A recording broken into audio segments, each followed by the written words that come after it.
Hello, welcome back to the Educatedcollins Snap channel. Hope you guys are having a fantastic day. Should I redo this because I didn't say the line? No. Anyways, today we're going to be having a Sera Surfer deck breakdown. So, Sera Surfer is a pretty popular deck right now. We do see a lot of, I would say a lot of it more than before, maybe because of its matchup into some certain decks in the metagame, but I definitely see a lot of Sera Surfers, and they're doing pretty good right now, so I wanted to break it down how to play. Used to be a very meta deck until it got nerfed a little bit.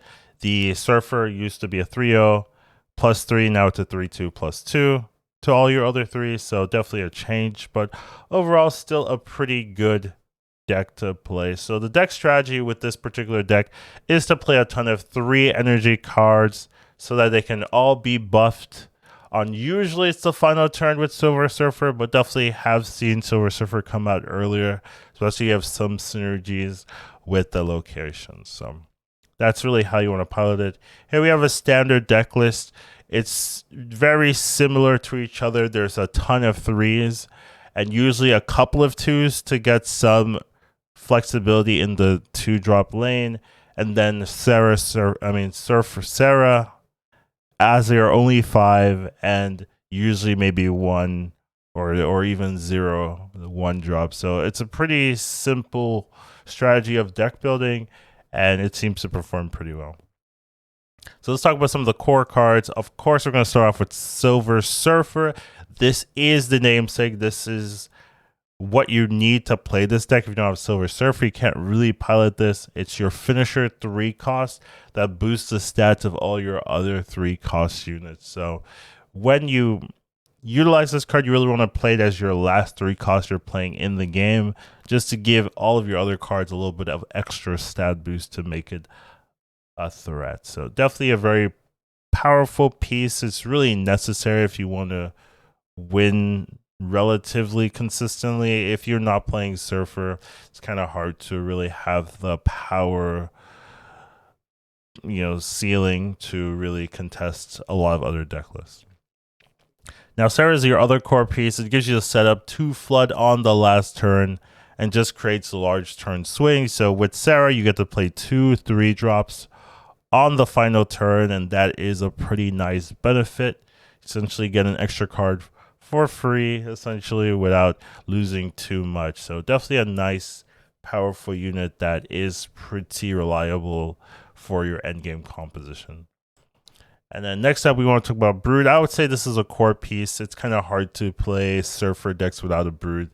This card just synergizes extremely well with Surfer since all of the individual units count as a 3-cost card, and then it just allows to contest lanes easily. There's definitely a lot of locations that can take advantage of the Brood's 3-piece combo, so definitely a very nice, very powerful card to play to contest lanes in this deck. Next up, I'm going to add Goose as a pretty important piece. It just denies opponents playing expensive cards for a particular lane, since you don't necessarily play that many expensive cards, Sera being your only one consistently that you're going to be playing in the above 4, 5, 6 cost range. You're essentially playing a card that just denies your opponent from playing anything expensive, while you don't really lose that much of a drawback. So really powerful tool in deck building in some matchups to just deny them from doing what they want to do. And then lastly, we have Maximus. And Maximus is the only real 3 I put as this is pretty core. I think a lot of Surfer decks kind of rely on Maximus to be like that secondary alternative pressure point on the lanes. Brood is usually one, and then Maximus is usually the other. So it just gives you tempo to contest multiple lanes, and it's necessarily an important piece. I think you'll have some struggles if you don't have Maximus, just because 3 for 7 is so much, and you can make it 3 for 9. So definitely a really powerful card to be playing in Silver Surfer deck. Now, in terms of breaking down some of the ways of thinking about the cards, I wanted to put it into 2 brackets, there's the tempo 3 cost, the 3 costs that you can play early and not really worry too much, and then the tech 3 costs. These ones you really need to think about how you're playing them. So the tempo 3 costs, these cards are usually played early, for usually just for the tempo or setting up priority for a big final turn. So that's kind of Brood, Maximus, Mr. Fantastic, and Storm. So I'm saying Storm is the tempo 3 because you really just want to play Storm as early as possible, so you want to lock your opponent out from really contesting that Storm lane. So you could argue that's also a tech card, but I think it fits better in how you play it as a tempo 3 cost. So definitely wanted to put it there. And then here we have the tech 2 or 3 cost cards. These cards usually want to be played strategically. You have to be aware of how you're utilizing these cards, either to hinder your opponent's strategy or to counter their plays that they've already made. So these ones are like Juggernaut, Goose, Killmonger, Polaris. There's more of them, right? There's Cosmo, Rogue. There's a ton of tech 2, 3 cost options, but I just want to kind of put them into brackets of how you want to think about each card. So with 3 costs, are they cards you can just play freely on 3, or are they cards you want to be thinking about, oh, I want to wait until Nebula comes out, I want to wait until they play something for my Polaris to move, I want to wait until the Juggernaut makes a lot of sense, that kind of thing. And I want to wait until Cosmo or Goose, blah blah blah. Goose you want to play on too, but you want to think about what lane do I want to play this on, essentially. So that's kind of, I think, will help you in placing cards down or placing the 3 costs down, because you have a ton of 3s, right? And you're gonna have like, oh, I can play any of these 3s. But I think if you want to utilize Silver Surfer the most effectively, you have to be thinking about, what does this 3 do in the game? How can I utilize it to my advantage? Because that's the real strength of Silver Surfer. It's really just utilizing your 3s to hinder your opponents while having good setup for the Silver Surfer. So in terms of how to pilot, Silver Surfer is a deck that's built around countering your opponent's strategies while simultaneously setting up your own. So that's exactly what I was just talking about. You want to be messing with your opponents with Surfer. If your cards are not interacting favorably with the opponent's deck, they're probably going to have a big lead in the game, because Silver Surfer doesn't really have the biggest ceiling in terms of power. It's really about how you can mess your opponents, make things awkward, and have them be bothered by what you're doing. And that's where the strength lies, not necessarily like you can create tons of power with this deck. So your 1s and 2 cost cards can usually be played pretty freely, but you have to be careful with your 3 cost units. We're really focusing on that because it's important. They really control where your power lies. So anytime you're playing a 3 cost card, that's a lane you're investing in, because that's where a lot of your power is going to come from. Your Silver Surfer doesn't have a lot of power in itself, but it does create a lot of power into lots of different lanes where your 3-drops are. So anytime you're putting a 3-drop somewhere, that's where some of your big power is lying. So you definitely have to be aware, oh, I can't just put a 3-drop randomly in a lane I'm not going to contest, because I'm losing that +2 power from the buff, as well as the stats of the minion you are playing as well. So you really have to be careful with your 3 cost cards. So once again, the real strength is from the tech 3-drops you're able to play. So Cosmo, Storm, Killmonger, Polaris, Juggernaut, Rogue, etc. There's more than that. Can really give you a lot of tools with mess your opponent.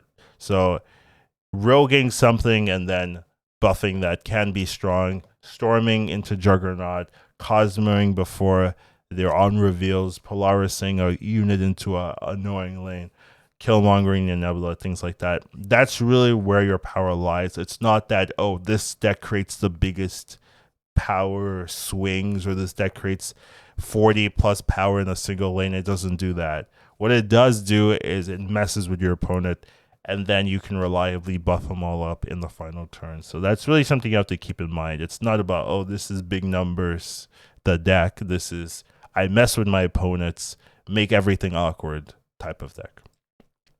So you usually want to be playing Silver Surfer after all your other 3-drops have been played, just to make sure that you're getting the most value from the Silver Surfer.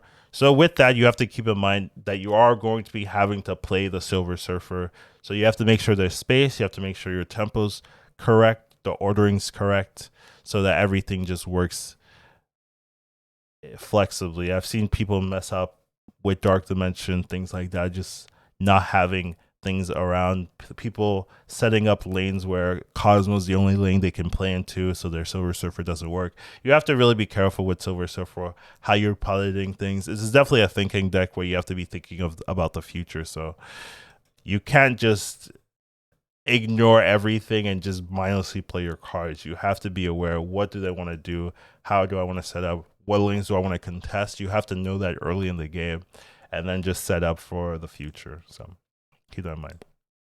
And then Sera can be a key tool to just flood out multiple 3-cost cards. With Sera, you get to play 2 3-costs for 2, or 3 3-costs for 2, essentially. So you get an extra 3 costs for free, and that flexibility lets you really do some crazy things in the final turns.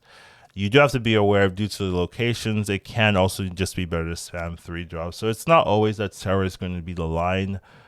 Sometimes you need to play the 3 to set up or something, or maybe the location lets you play multiple 3 costs, so you don't need the discount, something like that. It can just be better to play your 3s instead. So just be aware of that. But normally, Sera is going to be your big finishing tool to set up for your final turns. Now, here we want some of the powerful plays.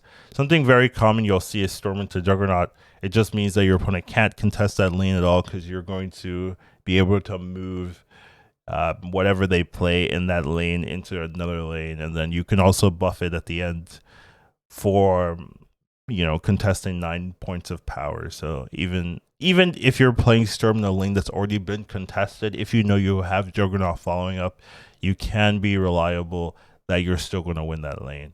And next up, we have like a traditionally good setup for your final turn. If you play something like Mr. Fantastic into Polaris into Sera, that's actually 15 points of power, not 11 points of power. I didn't add the Mr. Fantastic extra 4 points generally, but that's a really good setup for your final turns. And for your final turn, you can do something like Brood, Maximus, Silver Surfer.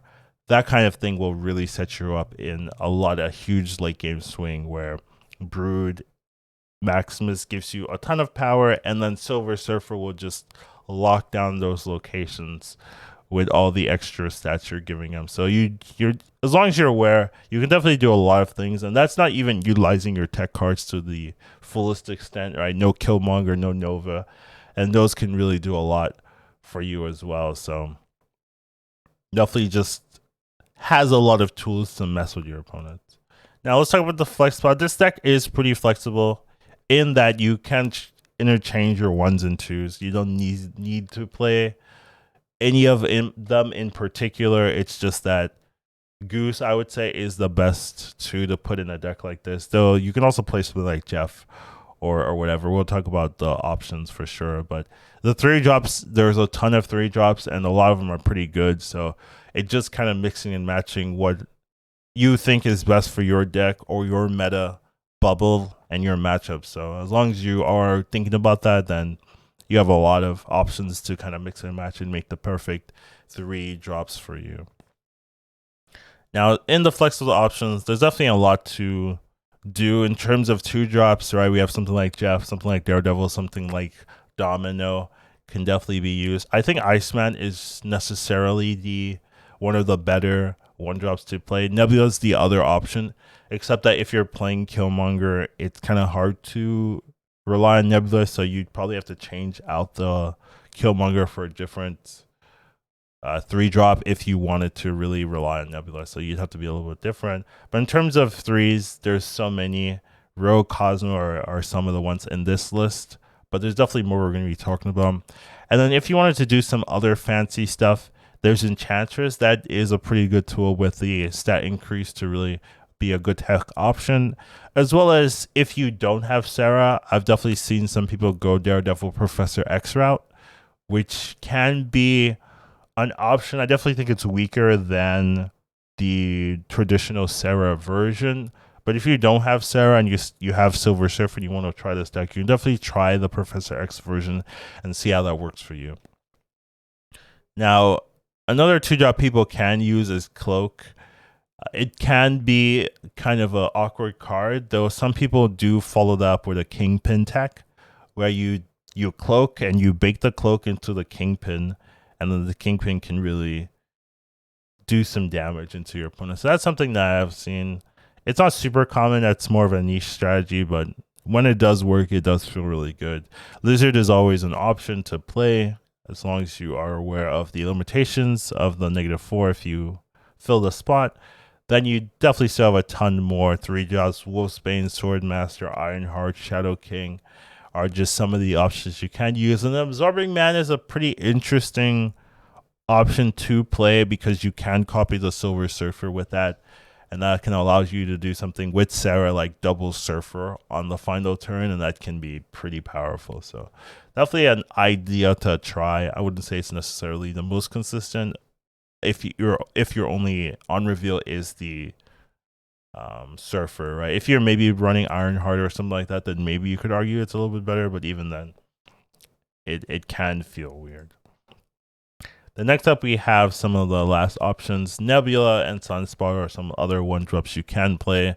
And then we just have some of the other reasonable 3-drops to play. Thor, Groot, Nakia, all of these can definitely be played pretty freely, depending on what you think is best for your deck list. So a lot of 3-drops in the flex options is because there's so many that work, and you can definitely mix and match for whatever you want.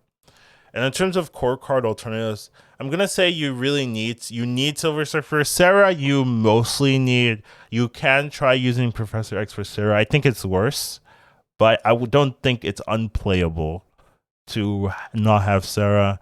And your 3 cards are mostly interchangeable. I did kind of lay down that I think Brood is necessary, but even Maximus isn't 100% necessary. It's just maybe preferred. So you don't really need any of your necessarily 3-drops, but you do have to be careful that your 3-drops make sense in some way. And then in terms of when to snap, I really think you just should focus on efficient use of your 3-drop tech cards. So things like Killmonger, things like Cosmo, things like Storm and Juggernaut and Polaris can really give you some good tech counters to make your opponent's life pretty hard, and you can definitely take advantage of that by snapping. And then as well as just the Sera set up into powerful 3-cost finishers. So that's the Brood Maximus Surfer combo. That kind of combo in the final turns can really be a huge swing on the board state. So if that is enough and you've done the math and you think that's a good enough time to snap, then you definitely want to snap probably before the Sera comes down, just so that your opponent doesn't have a full read of what you're doing and why you're snapping. And then some of the weaknesses of this deck is that it does need Surfer. So if you don't draw Surfer, this deck is a lot weaker. And I definitely think that is a key issue in some decks, those like one-dimensional finisher compositions where you need this one card to win. And if you don't have this one card, you're going to struggle. That usually can be problems, but a lot of decks have that issue, so it's not necessarily a Silver Surfer only issue. It's just something that a lot of decks struggle with, where they need a key card, otherwise they're going to be a lot weaker in the game. And another thing is you can't contest every lane with this deck. So there are some decks like Patriot where you can really put 20 power on every lane reliably if you have the right setup. This one, even if you have the right setup, you can't do that. You have to make sure that you're contesting the 2 lanes you're contesting are relevant. So you do have some tech options to win the lane pretty easily with Storm and such. So that can make it a lot easier, but a lot of times you won't be able to, win into every single thing that they're trying to do. And if you're fighting every lane, you might be spread too thin. So you have to make sure you condense your power a little bit. And then speaking of power, your ceiling is somewhat low. So if your opponent can play something like 30 power in a lane, it's really hard to contest that yourself. Like 30 power is definitely the upper limit of what this deck can realistically achieve. I don't even think you can do 30. So the ceiling isn't necessarily the greatest in terms of what you can beat, and as well as things like Throne Room or something like that, it can be hard since you need multiple cards to win those lanes. So That's really some of the issues there with this deck, where decks that have huge power, Shang-Chiable decks essentially, sometimes just have the advantage in this matchup. And as well as there are some cards that really mess with you. The Cosmo really messes with a lot of your on reveals. Leech also does a lot of damage, as well as Sandman, since you usually want to flood in the final turns, can also be a pretty big problem. So definitely a decent amount of weaknesses for the deck, but has some favorable matchups that really make it do well in the metagame right now. And then finally, we have some of the example builds. So the builds are gonna have pretty similar functions, because you're gonna always have pretty much Surfer and a ton of threes. So the flexibility isn't too much in what you can do, but definitely wanted to have some there. So this one just replaces Juggernaut or Cosmo. Kind of have it there because this deck is statistically doing one of the betters. You're just adding a ton of extra tools for dealing with some of the metagame. A lot of the metagame decks have a lot of Cosmo problems, so having a Cosmo in your deck, as long as you're aware of it and making sure you don't set up to only play into Surfer, can really mess with what your opponent wants to do. So definitely like this version of the deck.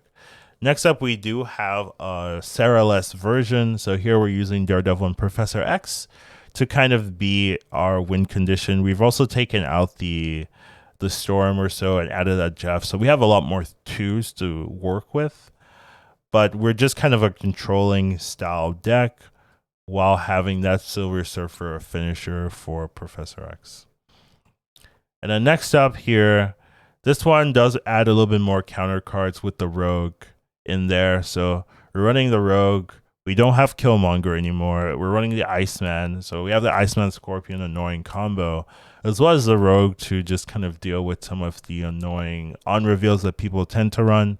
So, you know, some people decide between Rogue or Enchantress, right? Rogue in this deck makes sense since you can buff it and make it a 3/3, but some people still like the Enchantress due to the heavy buffs it got and the ability to hit multiple cards. So definitely an option to use as long as you are paying attention to how you want to use it. Obviously, you still have Cosmo, so you have to be careful not to fully set yourself up to not being to play in any lane but the lane with the Cosmo in it. And then here we have an interesting list with Cloak and Kingpin. There's no Sera as well, since we just didn't want to use it. We wanted to have this Kingpin finisher lane. You want to play Cloak on 5 so that the Kingpin can mess up the turn 6. So since your game plan is to play Cloak on 5, you can't really play Cloak or Sera and Sera at the same time, and you have to focus on one. So there's no room for the Sera here, but when it does work, right, you Cloak into the Kingpin, it feels really good. So that's definitely something you can do as an alternative option if you don't have Sera. Obviously, I think the Sera is more consistent, but this can be a surprise to your opponents if they're not fully expecting what you're trying to do. So definitely a cool version of the deck. And then finally, we have the Shadow King. So Shadow King is definitely a card that did get buffed, went down to 3, and I think Surfer Decks is where it can do a lot of damage. So with things like Nebula, things like Kitty Pryde coming out, and some of the other tools, you could definitely make Shadow King a good win condition for your composition. So you do have to be a little bit aware and controlling in that card, because it's not necessarily going to carry you in most decks, but it's something you can put in this deck. And Shadow King has struggled to find a place, in my opinion. So hopefully this does give it a little bit of a playable deck list to run. But overall, that is the Silver Surfer deck. I definitely think it's a pretty good deck in the meta right now and pretty strong. And hopefully the people that are running it can take advantage of that strength and really start climbing and do well. So hope you guys enjoy this one. Take care of yourselves. Have a wonderful rest of your day. How you doing? Just for the people that are gonna complain, and I'll see you in the next one. Educated Collins snap. Once you watch him, you won't go back. He'll teach you to marble snap. Your skills will be improving. How you doing? You'll hit infinity and won't go back.